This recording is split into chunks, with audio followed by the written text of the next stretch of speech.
change things up a little bit. Change your tendencies, try and hit them a little bit more with some things they didn't see in the first half. Let's see if they do just that.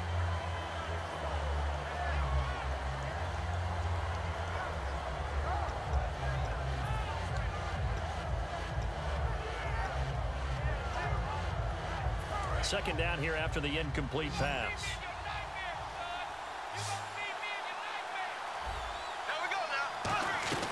Throwing again. Bradford on 2nd and 10. And incomplete there. A nice hit. Jars the ball free and brings up 3rd down. When it's well executed, a wide receiver screen can often be a thing of beauty, but so many things have to go right in order to complete it. Blocking out in front, timing of the quarterback with the receiver, and oftentimes everything gets set, and guess what? They drop the football. And they're definitely showing blitz here. Bradford from the gun on 3rd down. And incomplete. The contact made the ball roam free and brings up 4th down. Here's Jeff Locke now as he's on to punt for the first time this afternoon. So the defense forces a 3-and-out, but they got some help along the way. They threw it on 1st down, and when they were unsuccessful, it became 2nd and long. Didn't get it again on another pass. Went 3rd and long, and they almost had to put it in the air. They may want to rethink some strategy going forward. So here are the Packers now. They get set for their first possession of half number 2. They were able to get the stop defensively. Now a chance to turn that into points on the offensive end. Can you imagine what the grease board looks like at the half? Because tell me. That's exactly what they printed up. Stop them on defense, get the ball back for our offense, and go downfield and score some points. Now, the last part remains to be seen, but they got the first part done very well. Do people use grease boards, or you mean the magic marker boards? Yeah, those two.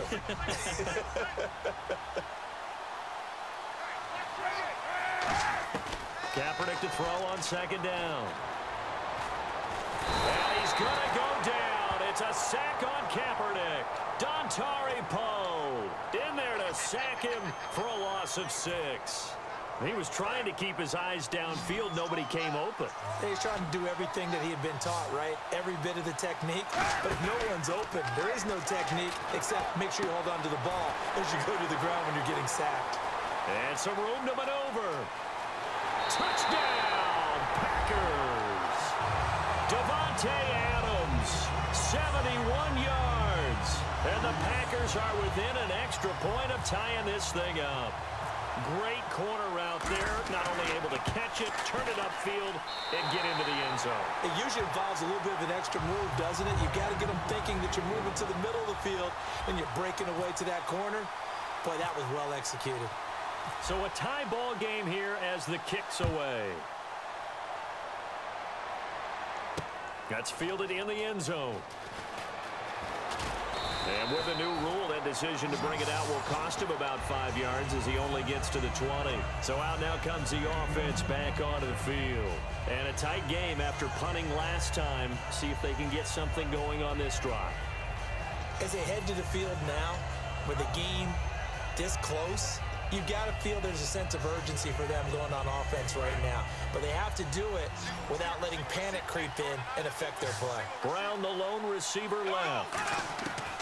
On 1st and 10, Bradford. A hit as he throws there, incomplete. Tim Brown, the intended target. And now it's 2nd down.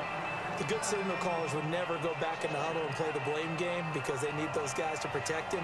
But on that last one, his offensive line, they lost their leverage very quickly, and that's why they were able to get to him and hit him as he tried to throw the football and force an incompletion.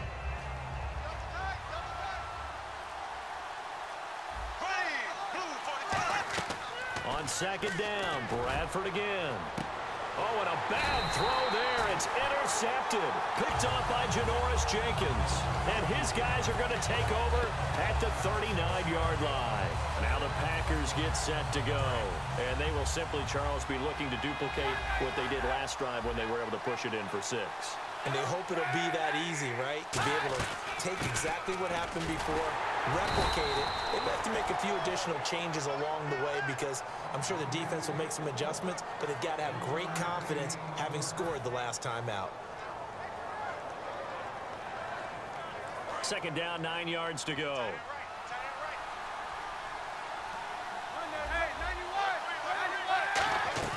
They fake the give. Now Kaepernick.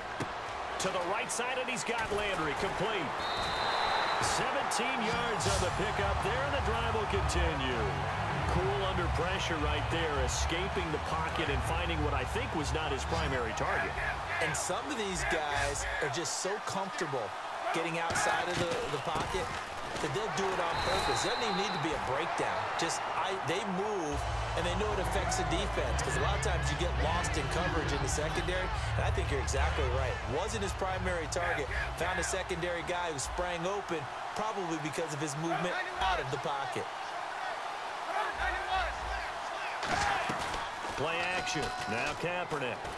He'll buy some time right toward the sideline, and look at that catch. Dragging the toes, and that's going to be a first down. Well done. They talk about mobility on quarterbacks all the time. Here's where it really pays off. Able to move, evade, and is accurate throwing on the run and picking up a first down.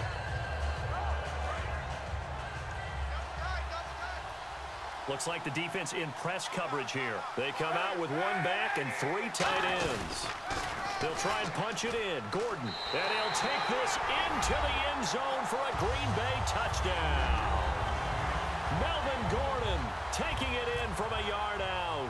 And the Packers have taken the lead.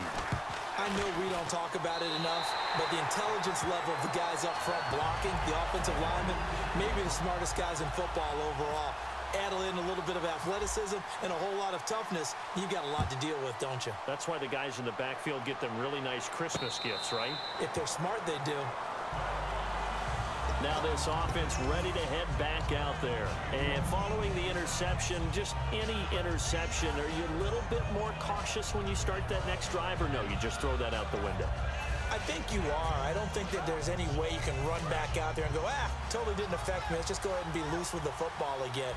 You're going to take care of it, but you have to be careful about being too cautious, because now you can't run in the offense at all. Still want to attack. We'll see how they attack him here. It's a loss of a yard there, and now second down. Now that was well defended, and as a cornerback, what you're taught when you see a wide receiver screen, either you get underneath the play before the blocking forms, or you're going to have to fight your way through it by getting through some blocking. That was a really nice play there. Here we go now. Second down, Bradford.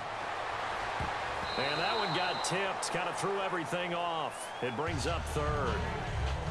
Well, we're not playing 3 yards in a cloud of dust football anymore. I kind of get why those old school coaches sometimes didn't want to throw the football, because if it's popped up in the air, it almost turns into slow motion, and both sides trying to get to the football, and you're holding your breath wondering whether it's going to go good or bad for your team. Here we go now. From the gun, Bradford.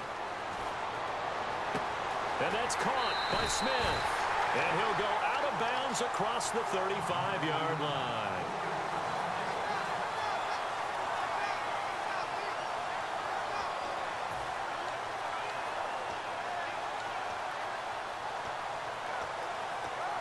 First down and 10 now for the offensive group.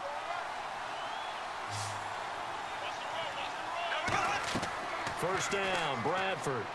Screen play, Anderson. They'll get 23 yards there, and that'll give them a first down. And that was a beautifully executed screen pass. They let the rushers get upfield and get the escorts in front, meaning the offensive linemen, other blockers out in front. Completed the pass beautifully. So now you've got all that open space with big guys leading the way. And that's incomplete. Welcome back live to Orlando as we are set to bring you the home stretch here, the fourth quarter.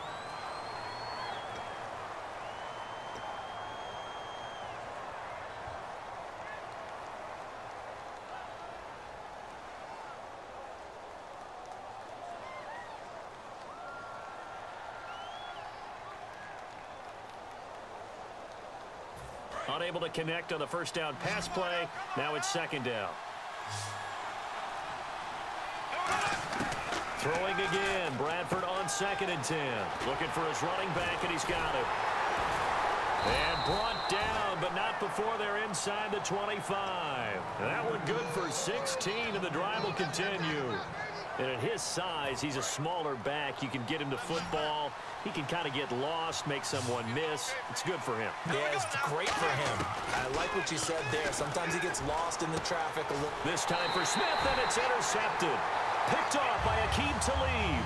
And they have the football and will take over at the 24-yard line. Now trotting out there, the Packers getting ready to go. And they were able to punch it in the end zone last time. They'll be looking to do that again here for the defense. Obviously, they'll be looking to stop them from punching it back in the end zone. It always is punch-counter-punch, isn't it? And which team has the advantage? Well, let's just go back. Last time on offense, they rolled downfield, got into a good rhythm. You can see a little more bounce in and out of the huddle. You can see the sideline really get into the game. So defensively, you're thinking to yourself, how do we take that away from them? How do we get the advantage back? Let's see what they come up with. I think pressure is always the first way to go. You love pressure. I love it. We'll see if they dial it up this drive. Time running out here on the play clock. They'll run it now out of the gun. And he'll get this up to about the 38-yard line. Give him 3 on first down. It'll set up a 2nd and 7. Like any team, they would have loved to have had more yards on that run, but it looks like they just want to get to the 2-minute warning and see what they want to do after that. Time for a break. We'll come back for the electrifying conclusion after this.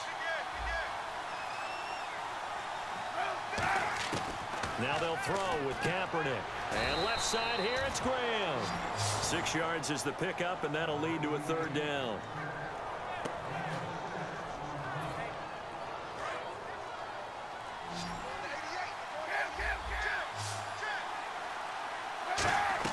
Now Kaepernick. And this is caught. He hits Landry. And he will have first down yardage as he's brought down at the 41. And with that last play, he's now up over that 300-yard mark. And in today's NFL, it almost feels routine. And I hate that when you talk about a 300-yard passing game. To me, 300 yards still. Now here's a timeout coming on the defensive side of the ball. It's just their first. They've got 2 more to use here in the final stages.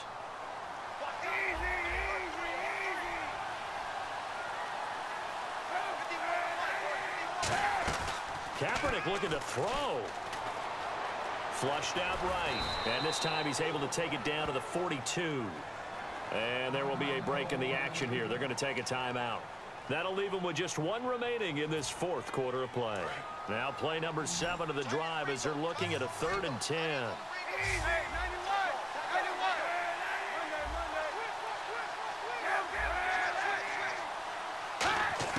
To throw is Kaepernick. And too much juice. It'll be out of bounds, incomplete. Here's Jacob Shum now, as he should be able to pin him back deep here with his first punt.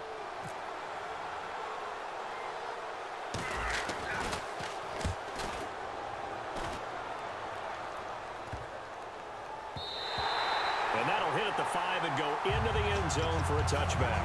Now this offense ready to take over again. 1 possession game, time very much a factor. How does the offense handle this situation? Well, in a lot of cases, they should be somewhat relaxed. And I know that's counterintuitive because this is a pressure situation. But this is Friday practice every week of the season. You go over this situation, having to go downfield, limited timeouts, got to get out of bounds and keep the drive going and set yourself up. Defensively, you can't just lay back and let them do whatever they want. So it is a cat-and-mouse deal here. How much pressure will the defense bring, and how much pressure can the offense handle? We're going to find out. His throw incomplete. Incomplete pass on 2nd down. Let's see what the offense draws up here on 3rd. Back to throw. Now they go screen. It's complete. And he's going to lose yardage here. Back to his own 18. Now whistles come in. We're going to get a timeout here by the offense. It'll be their 3rd and final timeout, so as they talk things over, we'll step aside. Down 7, and they've got to go for it here on 4th down. He's back to throw. And, oh, a crusher there as it's intercepted. Picked off by Aqib Talib. And his guys are going to take over at the 34-yard line.